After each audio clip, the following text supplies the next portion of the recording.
नमस्कार, मैं रवीश कुमार। चलिए जानते हैं देश दुनिया की तमाम महत्वपूर्ण खबरें सिर्फ 5 मिनट में। लेकिन उससे पहले अगर अभी तक आपने इस वीडियो को लाइक नहीं किया है तो लाइक कर दें और चैनल को सब्सक्राइब कर लें और कमेंट करके बताइए आप इस वीडियो को कहां से देख रहे हैं।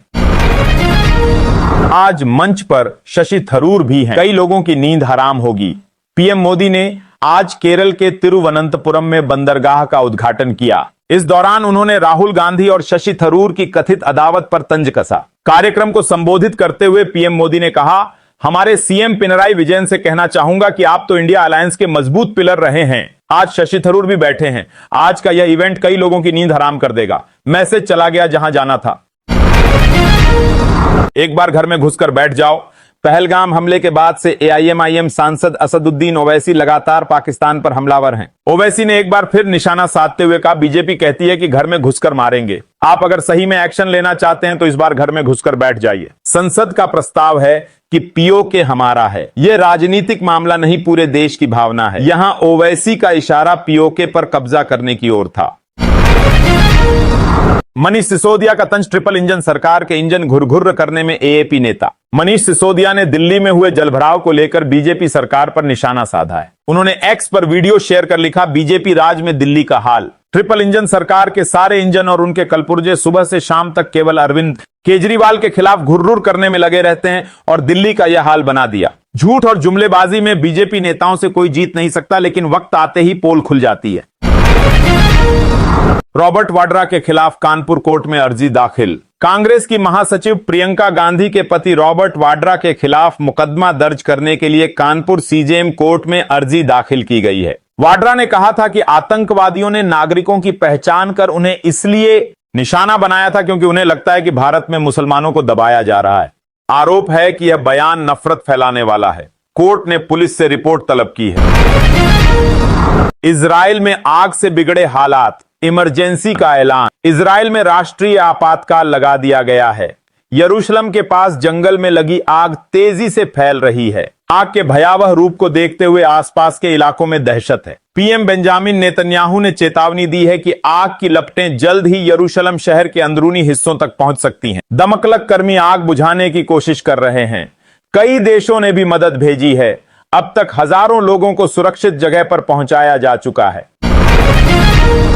इंडोनेशिया के राष्ट्रपति बोले, हमारे यहां इस्लाम तो ऐसा नहीं सिखाता। इंडोनेशिया के राष्ट्रपति प्रबोवो सुबियांतो ने पहलगाम में हुए आतंकी हमले की निंदा की है। उन्होंने कहा कि हम इस आतंकी हमले से निपटने में भारत के साथ हैं।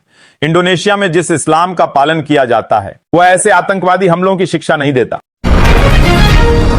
सांसद हनुमान बेनीवाल समेत 50 आरएलपी कार्यकर्ता हिरासत में भर्ती परीक्षा 2021 रद्द किए जाने की मांग को लेकर जयपुर में भारी प्रदर्शन हुआ। पुलिस ने सांसद हनुमान बेनीवाल समेत 50 लोगों को हिरासत में ले लिया। आरएलपी के कार्यकर्ता सीएम आवास की तरफ कच करना चाहते हैं। पुलिस ने कमिश्नरेट के बाहर इन्हें रोक लिया। सड़कों पर डबल लेयर की बैरिकेडिंग की गई है। टीयर गैस और पानी की बौछार करने वाली गाड़ियां बुला ली गई हैं।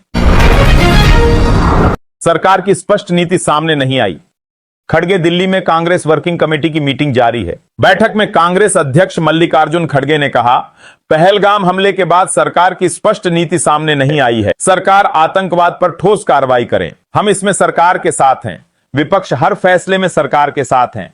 पहलगाम हमले में मरने वालों को सरकार शहीद का दर्जा दे।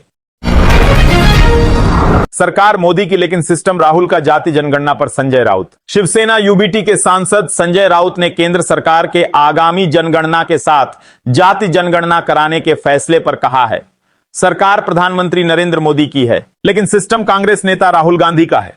उन्होंने कहा, राहुल 10 वर्ष से जाति जनगणना कराने की बात कर रहे हैं। जिस जाति का जितना हिस्सा है उसे उतना मिलना चाहिए। जो करेगा जात की बात उसे कसकर मारूंगा लात। गडकरी का पुराना वीडियो वायरल। केंद्र सरकार के जातिगत जनगणना के ऐलान के बाद केंद्रीय मंत्री और बीजेपी नेता नितिन गडकरी का एक पुराना वीडियो वायरल हो रहा है जिसमें वह कहते दिख रहे हैं, जो करेगा जात की बात उसे कसकर मारूंगा लात। एक एक्स यूजर ने गडकरी का वीडियो शेयर कर लिखा, मुझे अब इसे लागू करने वाले की चिंता सता रही है।